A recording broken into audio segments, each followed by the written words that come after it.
Ahora me pongo aquí. Y ahora arrancamos, ¿vale? Vale, cuando usted quiera. Rafa Rius, buenos días.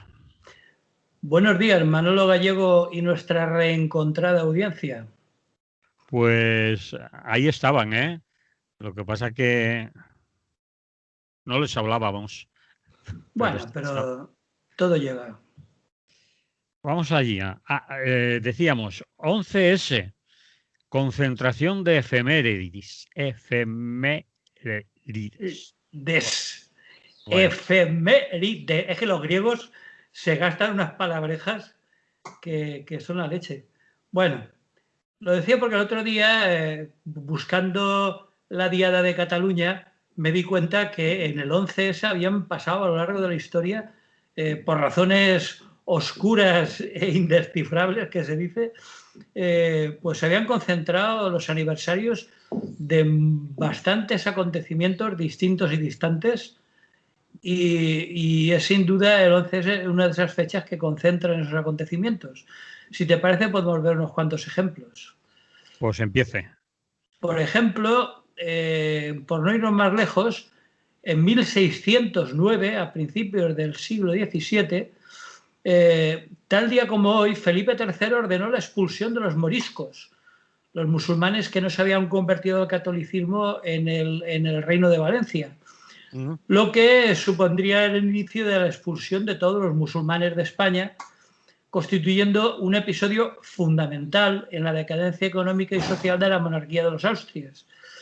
Hubieron más de 300.000 personas deportadas, que se dice pronto, y que además, como digo, eran fundamentales para la sociedad y la economía de la época, ya que los moriscos constituían la mayor parte de los artesanos y de los obreros, por supuesto, de los agricultores y en general de la mano de obra, sobre todo en Valencia, pero también en muchas otras regiones de España, con lo cual, aparte de quedarse despobladas, pues fue un auténtico desastre. Eso fue en 1609, durante el reinado de Felipe III. Algo más de un siglo después, en 1714, en el marco de la Guerra de Sucesión Española, entre la Casa de Austria y la Casa de los Borbones franceses, en Barcelona cayó junto a las tropas imperiales austriacas ante las tropas borbónicas.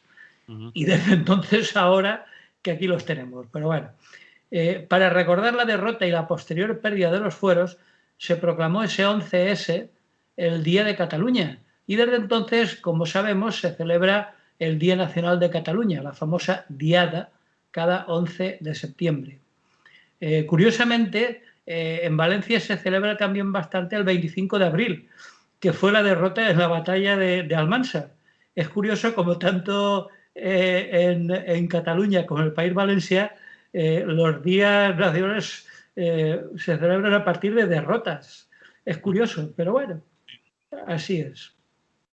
Bueno, pues cada 11 de septiembre se celebra la Diada y el punto culminante lo marcó el 11 de septiembre del año 2014, en el que bastantes cientos de miles de catalanes salieron a la calle en Barcelona a favor de la consulta soberanista por la independencia, en la mayor manifestación conocida hasta esa fecha, ¿no? Bien es cierto que la asistencia va disminuyendo durante los años que llevamos hasta hoy, ¿no? Pero en fin. Tampoco. Pero sigue siendo manifestaciones muy numerosas, masivas, y que demuestra que el independentismo sigue teniendo mucha fuerza. Es cierto que ha bajado un poco, bueno, yo no recuerdo exactamente las cifras, pero el año 2014 fue algo increíble. Era la primera vez que se montaba ese tipo de historia masiva y, bueno, se hablaba hasta de 2 millones de personas, ¿no? Hoy en día quizás no sean tantas, pero en fin, hay un buen puñado de cientos de miles y, bueno, el programa, como sabemos, se emite por la mañana y no sabemos todavía cómo va a quedar hoy, pero en fin, como sabemos, en Radio Clara se dará cumplida cuenta de cómo ha ido la Diada de 2020, que por razones obvias será bastante atípica, pero en cualquier caso lo contaremos. Bien, seguimos avanzando en la historia. Pasamos ya al siglo XX y en 1978 hubo la primera reunión en Camp David para intentar solucionar el conflicto árabe-israelí. Era la época donde estaba en el poder el Partido Demócrata en Estados Unidos a través del presidente Jimmy Carter, cultivador de cacahuetes, por cierto. Y, bueno, una anécdota, siempre me ha hecho gracia, que llegó a la presidencia de Estados Unidos después de ser propietario de campos de maní. Bueno, pues se reunieron allí el Jimmy Carter, Anwar el-Sadat, el presidente de Egipto, y Menachem Begin, que era a la sazón primer ministro de Israel. Y acordaron un marco para la paz entre Israel, Palestina y Egipto, así como un extenso programa de paz para todo Oriente Medio. Bueno, pues como lamentablemente sabemos, todo se quedó en agua de borrajas y en buenas intenciones. Seguimos avanzando y curiosamente ya en este siglo, en 2005, el Estado de Israel, el 11 de septiembre de 2005, declaró oficialmente su intención de dejar el disputado territorio de la Franja de Gaza, dejárselo a los palestinos, después de 38 años de ocupación. Pues bueno, también en este caso sabemos que no fue más que una ficción y que hoy en día la Franja de Gaza es una enorme prisión al aire libre controlada por Israel y en la que los palestinos están sufriendo lo indecible. Si retrocedemos un poco, cambiando de escenario y yéndonos a la otra parte del Atlántico, el 11 de septiembre de 1973, recordarás que es el día en que en Chile gran parte de las Fuerzas Armadas y de Carabineros, lideradas por Augusto Pinochet, Gustavo Leite, José Toribio Merino y César Mendoza, generales que perpetraron un golpe de Estado y derrocaron al gobierno socialista del presidente Salvador Allende, que ese mismo día, 11 de septiembre del 73, murió o fue asesinado o se suicidó, que todavía no ha quedado claro, en el asalto de los golpistas al Palacio de la Moneda, con lo que se dio inicio a la dictadura militar encabezada por Pinochet y que duraría nada menos que 17 años. Bueno, si seguimos avanzando y ya al principio de este siglo, otra fecha muy recordada del 11 de septiembre de 2001, se produjo en Estados Unidos lo que todos sabemos que son los atentados a las Torres Gemelas de Nueva York, al Pentágono en Washington y a un avión que fue derribado en Pensilvania, en Shanksville, y que dejó un total, según cifras oficiales, de 3.016 muertos. Ese, Rafa, es el 11S que más se recuerda, el que seguro que los medios nos van otra vez a describir, recordar, etcétera. Los otros los veo como más difíciles. Bueno, dejemos Cataluña aparte, ¿no? Pero los otros 11S que tú estás nombrando, es decir, de Pinochet, bueno. Hombre, lo de Allende fue una experiencia muy interesante, sobre todo para los compañeros de Podemos y los que piensan que se puede saltar el Palacio de Invierno desde los parlamentos. Recordemos que la experiencia de Allende fue un caso de un intento muy serio de llegar al socialismo a través de medios electorales y democráticos, a través de nacionalizaciones, etcétera, y que Estados Unidos, encabezados por Kissinger, por el secretario de Estado Kissinger y por la CIA, pues se encargaron de meter toda la cizaña que pudieron hasta llegar a comprar a los principales generales y montar. Yo creo que es una experiencia históricamente muy interesante, ¿no? Porque es el único caso que se conoce en el mundo mundial de intentar llegar al socialismo sin asaltar palacios de invierno ni nada por el estilo, ¿no? Ni largas marchas ni nada por el estilo.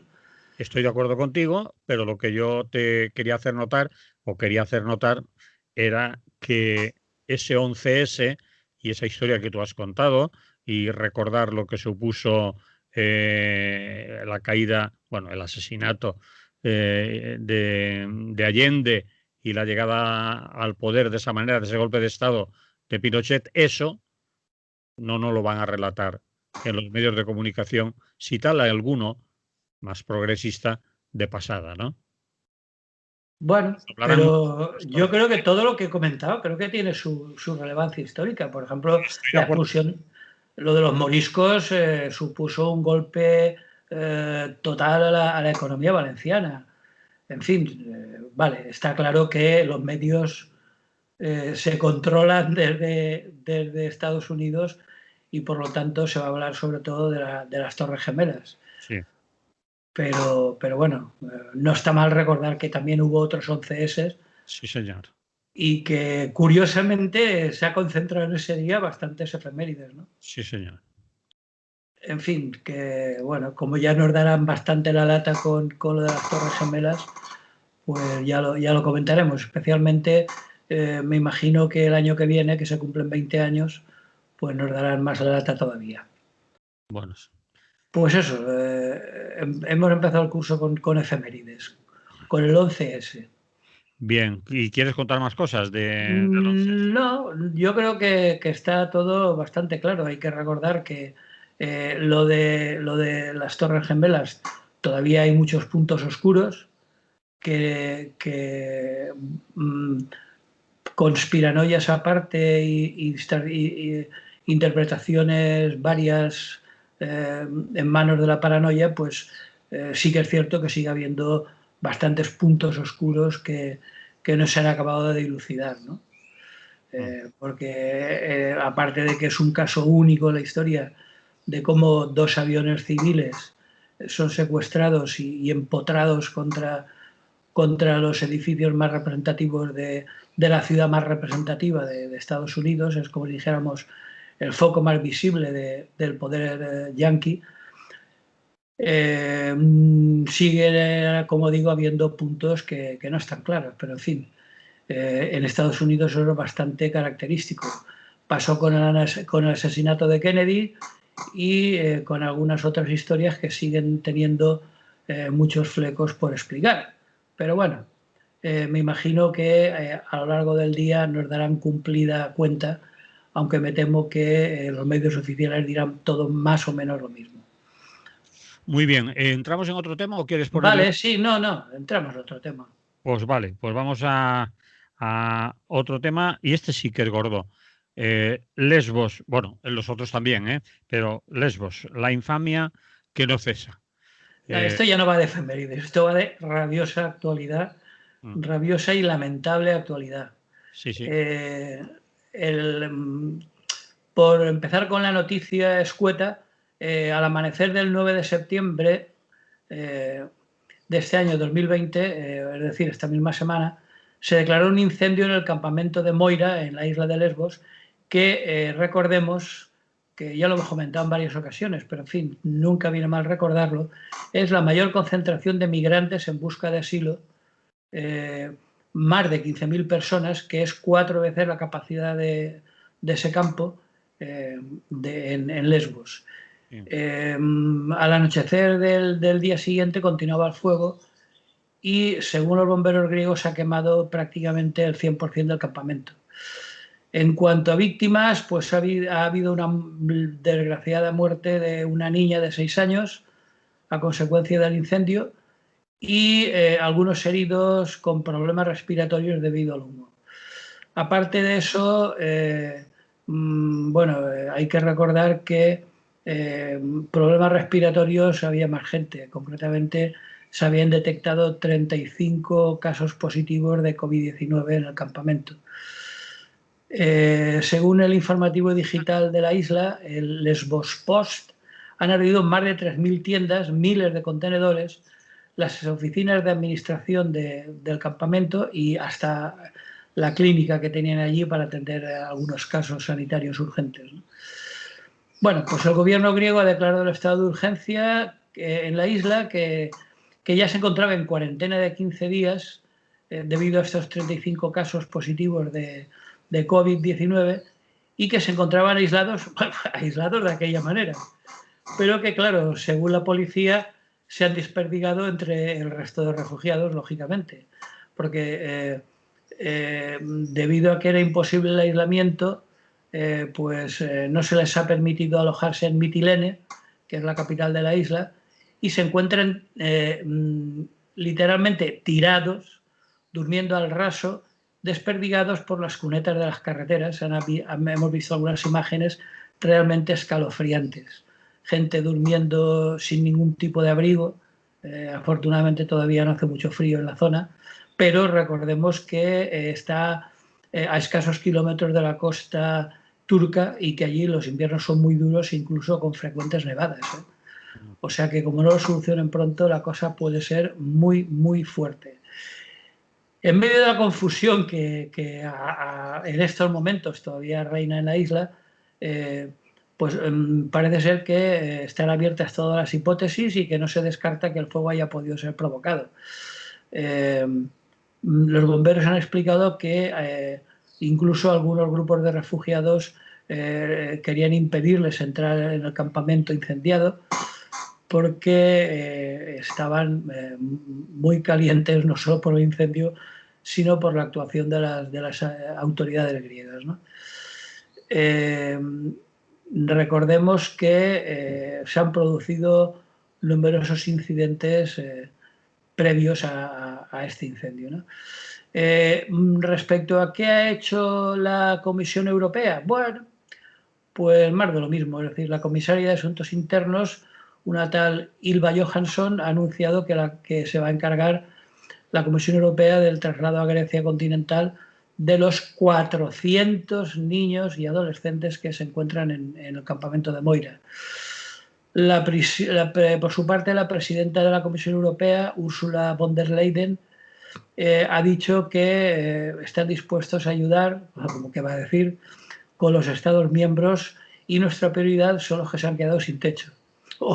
O sea, todos. Para el ministro de Asuntos Exteriores alemán, hay que hacer un reparto de migrantes entre los países dispuestos a acoger. Eso me suena ya. Sí, es la eterna canción. De momento, bueno, estamos hablando de 15.000 personas y Noruega ha anunciado que se hace cargo de 50. Es una cosa muy generosa. Y encima ha dicho que preferiblemente si se trata de familias sirias por aquello de la guerra y todo aquello. Bueno, el problema de fondo es que en los últimos años distintas ONGs ya habían denunciado la superpoblación, la falta de higiene con letrinas al aire libre, etcétera, ¿no? Donde en Moira son casi diarios los motines, las peleas. Entre enero y agosto de este año ha habido 5 personas apuñaladas. Ya en marzo hubo un adolescente que perdió la vida al arder un contenedor y algo que también hemos comentado en alguna ocasión, grupos de extrema derecha y simpatizantes de Amanecer Dorado vienen realizando continuas razias, agrediendo y golpeando no solo a los refugiados, sino también a los cooperantes que se encuentran prestando ayuda por allí.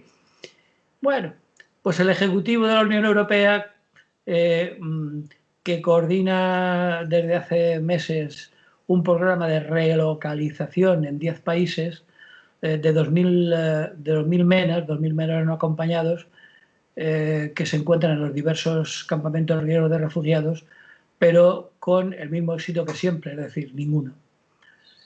Según información que he visto en un diario que, aunque es de derecha, suele ser bastante fiable, el diario parisino Le Figaro, hasta el momento solo 640 personas, niños, adolescentes y familias de niños enfermos, han sido relocalizados en Bélgica, Francia, Luxemburgo, Alemania, Irlanda, Portugal y Finlandia.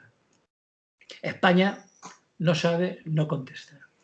Es decir, y así todo, claro, o sea, hablando de 15.000 personas solo en el campamento de Moira, en Lesbos, pues asilar a 640 personas, la verdad es que no llega ni vamos, es un porcentaje absolutamente ridículo. Entonces, bueno, pues hacía ya algún tiempo, debido a que, como todos sabemos, el tema estrella de todos los días es el que es, pues no hablábamos de los campamentos de refugiados que existen en todos los países. Por cierto, en España se están recrudeciendo, están aumentando bastante la llegada de pateras a diversas zonas, tanto a las zonas más cercanas como a Canarias, incluso algunas zonas del Mar de Alborán, desde Argelia, etcétera. Sigue un problema que, como ya hemos dicho en bastantes ocasiones, no se va a acabar dada la actuación política tanto de la Unión Europea como de sus agencias de control de fronteras, de Frontex y compañía, ¿no? Por lo tanto, bueno, por lo menos desde Radio Clara intentaremos dar la lata en el sentido de que recordemos todos que eso continúa ahí, que eso es una infamia bueno, que a ver si cada vez más hay gente que toma conciencia de la situación y por lo menos dejan de decir tonterías como que ellos han traído el virus, que no, encima nos quieren quitar el trabajo, y estupideces absolutamente culpables y malvadas como esas que tenemos que oír en bastantes casos, incluso en bastantes personas, de aquello que en tiempo se llamaba clase obrera. Es decir, que no solamente son los señores de Vox, sino que hay bastantes personas en una situación más que precaria, que a los que son más precarios que ellos todavía se permiten despreciarlos, ¿no?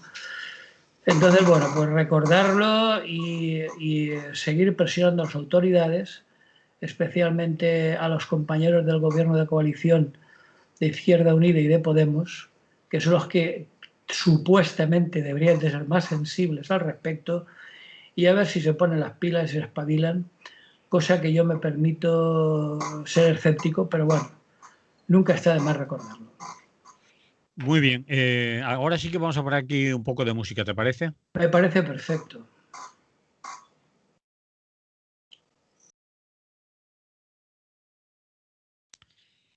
Bien, seguimos en Es lo que hay. Estamos hablando con Rafa Rius y nos propones un tercer tema con el que vamos a terminar. No sé cuántas cosas tendrás que contar. Y hablas de el otoño del patriarca Sánchez. Sí, bueno, como saben, a veces tengo cierta vena literaria. Sabemos que El otoño del patriarca es una conocida novela del premio Nobel García Márquez, de Gabo, y visto el otoño que se le viene encima al compañero Pedro Sánchez, que tiene, como sabemos, por delante un otoño-invierno notablemente complicado, en el que los problemas se le acumulan y el horizonte más que plausible de unas nuevas elecciones generales parece que no se antoja descabellado, tal como está el patio. Entonces, bueno, si te parece, había subdividido los principales marrones que tiene a la vista, y que serían, por supuesto, el tema estrella, el virus y la vacuna, después la cuestión de los presupuestos generales del Estado, y por último las complicadas relaciones de la coalición con Unidas Podemos, que son las que pueden hacer peligrar, entre otras cosas, la estabilidad de la legislatura, ¿no? Entonces, bueno, si te parece, damos un breve repaso. El primer tema, por supuesto, como no podía ser menos, es el virus y la vacuna. España tiene un triste récord, se ha convertido en el primer país de la Unión Europea y el noveno del mundo que ha superado el 500.000 de casos de coronavirus, ¿no? Según los últimos datos ofrecidos por el Ministerio de Sanidad, la pandemia deja ya en España 543.000 y pico positivos confirmados por PCR y cerca de 30.000 fallecidos. Si nos vamos a cifras globales, en todo el mundo son ya más de 27,5 millones de casos y cerca de 900.000 muertos, ¿no? 9 meses después del estallido, la pandemia que ha desatado la peor crisis sanitaria de este siglo se están acumulando muchas evidencias científicas, muchas de ellas bastante diversas, ¿no? Incluso algunas contradictorias, ¿no? Pero la ciencia y la tecnología siguen escudriñando porque hay todavía numerosos aspectos totalmente desconocidos de este virus y sobre todo de sus efectos, ¿no? Incluso, como última curiosidad, el gobierno chino acaba de aprobar la realización de pruebas de una candidata a vacuna en forma de aerosol. Es decir, eso no sería un pinchazo, sino sería en forma de aerosol, que es la primera vacuna que se está investigando de este tipo. Mientras tanto, pues en España siguen subiendo los contagios y como ahora el gobierno central ha delegado en las comunidades autónomas las estrategias respectivas, pues buscan formas bastante dispares de hacer frente a ese incremento, que es especialmente grave en Madrid, en Euskadi, en Cataluña y en Andalucía, en Valencia también, pero parece que un poco menos, ¿no? Bueno, eso en cuanto a la situación respecto a los contagios que distan mucho de hacer que esta segunda ola doblegue su crecimiento y empiece a bajar. La única cuestión positiva es que, a diferencia de la que comenzó en marzo, ahora los focos están bastante más localizados. Con lo cual, por una parte, los hospitales no están tan sobrecargados de trabajo, incluso las UBIs, y por otra parte se está llevando a una visión bastante global y aproximada de las dimensiones del problema. Otra cosa es que lo que se está haciendo sea lo correcto. Eso ya sería motivo de discutir y como yo no soy experto en el tema, pues mejor me callo. Pero en cualquier caso, como digo, el aspecto positivo del asunto, no sé qué pensarás tú, pero yo creo que el aspecto positivo es que los focos están mucho más localizados. Bueno, lo que llaman brotes, se sabe dónde están, se sabe cómo han empezado. El problema es que se les pierde la pista muy pronto por falta de lo que se denominan rastreadores y acaban convirtiéndose en transmisión comunitaria en muchos lugares, por los que tienen que tomar medidas más drásticas, lo que podríamos considerar autoridades sanitarias y también políticas, y confinar barrios, poblaciones, pueblos, localidades que, curiosamente, muchas de ellas en la primera ola, la de marzo-abril, no habían ni siquiera tenido ningún caso, y que la movilidad de estas vacaciones, después de la desescalada, que otros han llamado más que desescalada, desbandada, pues ha llevado el virus a pueblos del interior, segundas residencias y localidades que allí no sucedía. Y en cuanto a lo que decías antes de que la presión hospitalaria y en las UCIs es mucho menor que la de abril-mayo, cierto, estás en lo cierto, estoy contigo, pero sin embargo, en los últimos días y especialmente en algunos lugares, como por ejemplo Madrid o Euskadi, País Vasco, ya se está eh, poniendo la alarma de que hay unidades de cuidados intensivos donde el 25% de las camas, eso ya es mucho. Hace Sí. unos días se hablaba del 8%, hace solo unos días se hablaba del 8%, ya están hablando del 25% de ocupación de las UCIs y de los ingresos hospitalarios. En algunos sitios han llegado incluso a suspender operaciones ya, es decir, cirugías no urgentes. Es decir, que aquí las progresiones suelen ser geométricas, es decir, de un día para otro puede dar un salto importante porque los contagios o las hospitalizaciones que estamos viendo ahora son el resultado de los contagios de a lo mejor 15 días y no sabemos lo que pasará hasta que pase toda esta ola. Y ahora tenemos encima otra cosa, Rafa. Tenemos que esperarnos a los principios del mes de octubre para ver qué resulta de la vuelta al colegio. Sí, sí, sí, no, está claro. De incubación, los periodos de aparición de primeros síntomas, las diversas etapas de la COVID-19, es decir, primero los síntomas, primero el contagio, la infección, los primeros síntomas, después ya viene la necesidad o no del hospital, es decir, hay diversas etapas que tienen sus tiempos, ¿no? Entonces, Hombre, la vuelta al colegio es problemática, entre otras cosas, porque han hecho lo que buenamente han podido, pero que desde mi punto de vista no es exactamente... vista como con eso de lo que buenamente han podido. Yo creo que no han hecho lo que buenamente han podido. No, no han hecho, entre otras cosas, malo porque no se puede. Es decir, hay un invento que es lo que han hecho en la mayoría de autonomías, que es las aulas burbuja. Las aulas burbujas son un cuento chino, Pero porque tú puedes aislar un aula, pero luego se producen un montón de contagios, aparte, a pesar de que en el patio salen por separado, las entradas y salidas se hacen por separado, etcétera, pero hay un montón de sitios en los que tú no puedes impedir, sobre todo en las primeras edades y en primaria, en las escuelas infantiles y en primaria, no puedes impedir ese contacto, es decir, es prácticamente imposible.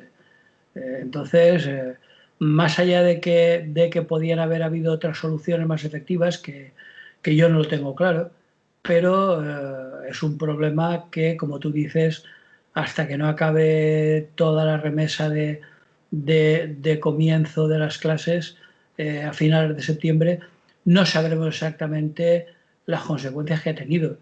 Yo sí que sé que, por ejemplo, se toman medidas, es decir, llevan unos zapatos hasta la puerta, en la puerta los obligan, allí tienen que tener en las aulas unos zapatos especiales para mientras permanezcan en el centro, hay una desinfección continua, etcétera, ¿no? Es decir, que sí que se intentan tomar, por eso hablaba yo de lo que buenamente pueden, porque tampoco hay medios, porque pasa como con los rastreadores, tú tienes que, según todos los expertos, una de las medidas más efectivas sería seguir el rastro de los contagios. Pero claro, los rastreadores, excepto algunos esforzados voluntarios, la mayoría hay que pagarles un sueldo. ¿Y de dónde sale ese sueldo, no? Pasa un poco de educación. Hay que desdoblar las aulas, sí, pero entonces hacen falta dos profesores. ¿De dónde salen los sueldos de ese segundo profesor, etcétera, no? pues ahí están las prioridades, ¿no? Es decir, ¿de dónde salen los sueldos? Pues de dónde está el dinero. ¿Y dónde está el dinero? Hombre, eso ya lo hemos comentado en diversas ocasiones y ya he dicho desde el punto de vista dónde está el dinero, que todos lo sabemos dónde está el dinero está en los que lo tienen. Ya hablaremos después cuando hablemos de otro marrón que se le avecina al compañero Sánchez, como son los presupuestos generales del Estado, y veremos de dónde va a sacar el dinero. Pero bueno, Vale. en este caso está claro que haría falta una inversión mucho mayor y que los fondos de la Unión Europea tardarán todavía en llegar. Es decir, que la cosa está bastante complicada. Bueno, pues yo recuerdo que despedíamos el curso, yo concretamente decía que era moderadamente optimista. Ahora quizá estoy cambiando un poco a moderadamente pesimista, porque la situación está evolucionando de una forma bastante negativa y no lleva avisos de que la situación se invierta, ¿no? Porque ahora está el segundo tema. Aparte de que la única esperanza, según parece, que dicen los que entienden del tema, que la mitad de los pacientes con COVID-19 han conseguido desarrollar anticuerpos frente al coronavirus en los primeros días de la infección y que, por supuesto, desarrollan inmunidad posterior. Parece que han hecho estudios al respecto en Santander, en el Hospital Universitario de Santander. Pues bueno, si es cierto que por lo menos los que se contagian posteriormente desarrollan inmunidad, como pasa con tantas infecciones, pues bueno, algo es algo. Pero en principio los políticos, como siempre, están manejando la cosa de una manera increíblemente alegre. En concreto me refiero a la vacuna. En cualquier caso, hay un optimismo que dice que prometen la vacuna para antes de final de año. Pues bueno, la OMS, que además es poco dudosa en el sentido ese, porque está muy interesada en el tema, porque son conocidas sus fuertes vinculaciones, intereses con las principales farmacéuticas, ya han declarado que no se espera que haya vacunaciones masivas hasta el 2022. Es decir, que tranquilitos, que la cosa va a medio plazo, ¿no? Es decir, que la jefa del departamento científico ha señalado que las primeras dosis podrían estar listas como muy pronto a mediados del año que viene, pero que serían dosis limitadas y priorizadas para los grupos de riesgo. O sea que las vacunaciones masivas, démosle un año y medio y si todo va bien es posible que se cumplan, ¿no? Entonces, bueno, pues ahora la cuestión de la vacuna está descontrolada en el sentido de que se están despertando ilusiones absolutamente improcedentes. De hecho, incluso la que más rápida iba, que era la famosa esta de Oxford, parece ser que han encontrado efectos secundarios muy peligrosos y han paralizado la investigación que estaba ya en fase 3 con grupos de control y tal. O sea que no es todo coser y cantar, ¿no? Sino que la cosa va para largo. Entonces, bueno, si a eso le unimos la absoluta despreocupación de minorías muy significativas de conciudadanos nuestros que se lo toman a cachondeo y que se juntan en saraos masivos sin ningún tipo de medidas, etcétera, pues yo no sé cómo lo verás tú, pero yo desde luego lo veo bastante complicado en el sentido de revertir la curva, ¿no? Estoy de acuerdo, es decir, que es un tema que nos va a tener que estar preocupando o por lo menos vigilantes durante bastantes meses, que no se va a solucionar ya, ¿no? Bueno, pues mientras tengamos el Skype, pues, pues de momento podemos seguir haciendo radio, ¿no? Bueno, ¿y Por lo que nos toca a nosotros. sí. ¿Qué más cosas le querías Bueno, recordar? pues otro de los marrones gordos, aparte del más inmediato, que es el del bicho, son los presupuestos generales del Estado a cargo de la señora portavoz del Gobierno, María Jesús Montero, y que además es ministra del ramo, ministra de Hacienda. Según sus declaraciones, la voluntad del Gobierno es ampliar las bases con alianzas más allá de los partidos políticos que hicieron posible la investidura, ha declarado. Y bueno, que según ella van a llamar a todos los partidos políticos para pactar los presupuestos generales de 2021, con los que, recordemos, hay que gestionar las ayudas europeas y que, muy optimista ella, reconstruir el país tras la pandemia. Parece que ella ya da por supuesto que en el 2021 ya habrá desaparecido, ¿no? Bueno, el caso es que no está nada claro. Recordemos que en estos momentos tenemos todavía unos presupuestos de nuestro querido cocinero, el kitchen el Mariano Rajoy, que ahora estaba enmarronado todavía con cosas raras de su época, como financiaciones eh, más que irregulares con fondos reservados para controlar al señor Bárcenas y demás. Quiero decir que estamos viviendo con unos presupuestos de alguien que está sometido a control judicial. O sea que la cosa es grave y es absolutamente necesario, no solo necesario, sino absolutamente indispensable, diría yo, que para 2021 tengamos unos presupuestos de verdad. Es decir, que es increíble que todavía estemos funcionando con con presupuestos de hace 2 gobiernos, ¿no? Entonces, bueno, pues a pesar de que la señora Montero ha dicho que, bueno, que ahí caben todos, que como siempre, apelan al patriotismo y al sentido de Estado de todos los partidos y tal y cual. El señor Pablo Casado de momento ya ha dicho que no es. Que no hay tutía. Que no hay tutía, que rechazará prestar su apoyo. La semana pasada mantuvo una reunión con Pedro Sánchez y le dio calabazas, ¿no? Mientras tanto, la situación económica sigue generando. Por solo poner un ejemplo, la banca va a cerrar este año 20 cerca de 4.000 oficinas y la prevista fusión entre CaixaBank y Bankia siembra de nubarrones el futuro del oligopolio, cada vez más monopolio de los bancos, ¿no? Y por otra parte, dentro del gobierno hay un enfrentamiento cada vez más claro entre Calvo y Calviño, para que parezca un chiste, pero son las dos ministras que, mientras Calvo ha declarado que el gobierno no se plantea congelar a los funcionarios o las pensiones, Calviño ha dicho que, bueno, que dado que en los últimos años han ganado poder adquisitivo pensiones y funcionarios, pues habría que ver qué pasa, ¿no? Lo cual quiere decir que, desde mi punto de vista y por la información que yo tengo al respecto, que no es mucha, parece que corta mucho más bacalao Calviño que Calvo. No sé tú qué opinarás, pero... Sí, en economía está claro que manda Calviño. Es decir, hay un cierto regusto neoliberal que se impone contra ese regusto socialdemócrata, ¿no?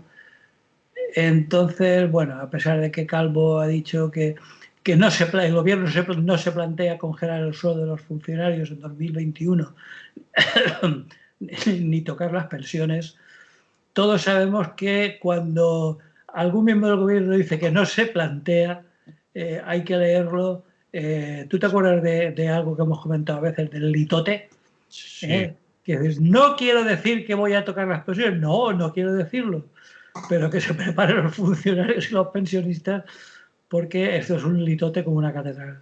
Pero bueno, así que bueno, así están las cosas. Es decir, por una parte, el PSOE cuenta supuestamente y seguro con el partido del gobierno, es decir, con Unidas Podemos. Se supone bueno, que se tragarán todos los sapos que haya que tragarse y más, pero dada su evolución electoral, no les interesa en absoluto ponerse dignos y abandonar el gobierno. Me imagino que harán sus protestas de rigor, defendiendo sus posturas y tal, pero acabarán tragando. El resto, pues bueno, pues no sé qué pensarás tú, pero el PNV es muy posible que, si saca tajada, que es lo que suele hacer siempre, pues no es de extrañar que, apelando a su sentido de Estado y demás, pues que el PNV también puedan contar con él. La escisión de Junts per Cat, pues es posible que, bueno, que también... Han dejado caer, han dejado caer que podían apoyar, han dicho que sí, ni que no, ni todo lo contrario, pero el hecho de que se hayan pronunciado y hayan dudado, titubeado en la respuesta, algo quiere decir. A lo mejor quiere decir, bueno, según lo que me des, o cosas así. Claro, no, eso está claro. Están aprendiendo de los vascos, que ya era hora.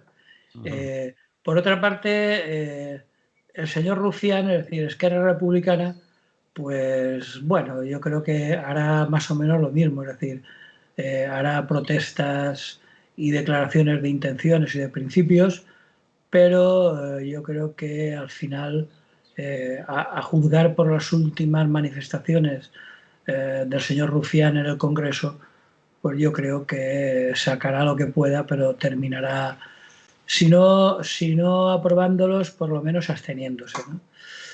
Y más dudas me plantea la actitud de Bildu, que Bildu sería, digamos, la Esquerra catalana en Euskadi, pues salvando todas las distancias, que son muchas, pero bueno, más o menos. La izquierda independentista y tal, ¿no?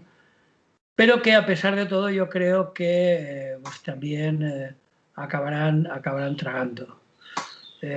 Tragando me refiero a absteniéndose, claro, no creo que voten con el Partido Socialista, ni mucho menos, ¿no?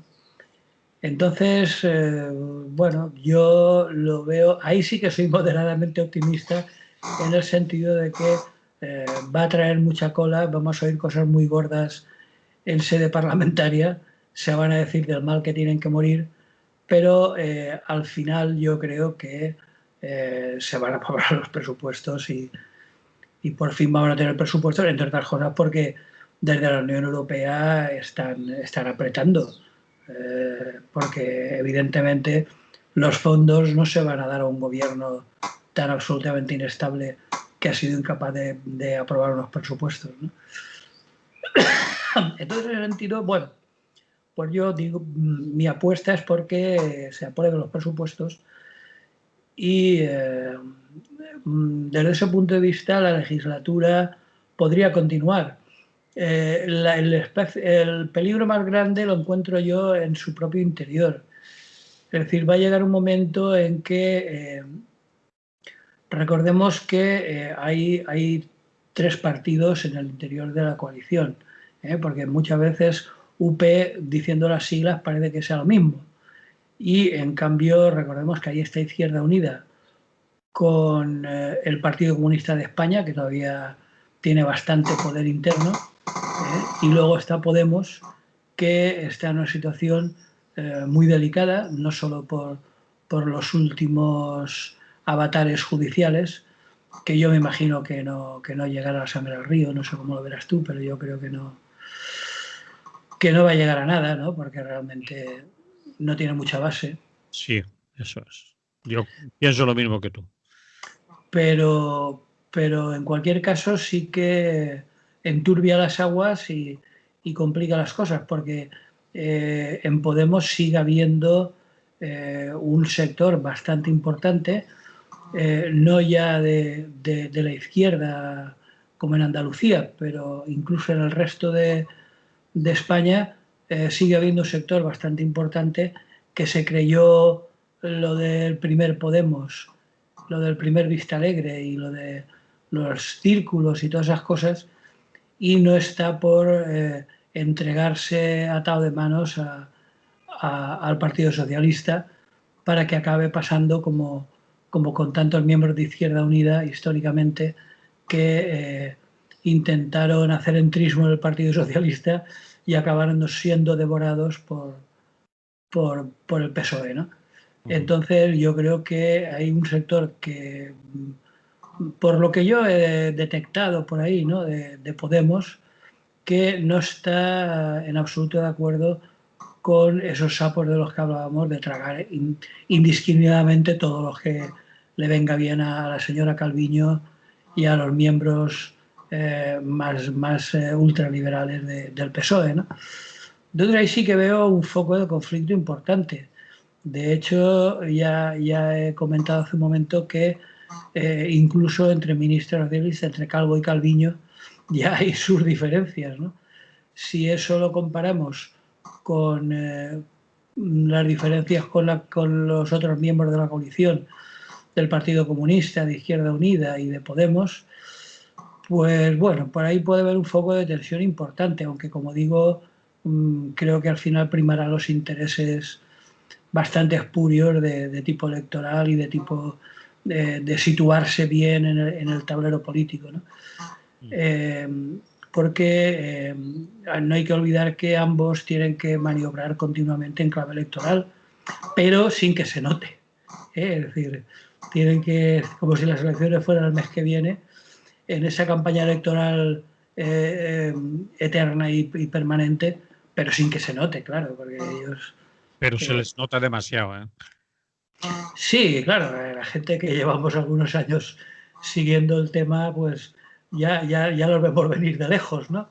Pero bueno, como ellos saben que hay muchos votantes con un elevado grado de ingenuidad, que todavía se crean ciertas cosas, como los medios informativos al uso tienen claro por dónde van los tiros y lo que tienen que decir, pues desde el punto de vista en clave electoral, pues es posible que aún haya muchos más de lo que sería de esperar que se crean ciertas cosas increíbles, ¿no? Pero bueno, en cualquier caso, para mí, lo que más puede poner en peligro el, el cumplimiento total de la legislatura son más que el apoyo del resto de grupos parlamentarios, que haciendo excepción de la derecha, en la que incluyo Ciudadanos, porque a pesar de los movimientos del señor Sánchez,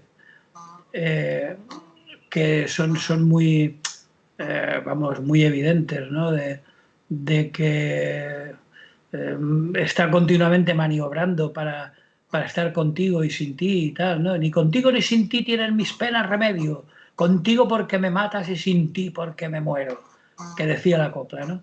Bueno, pues el problema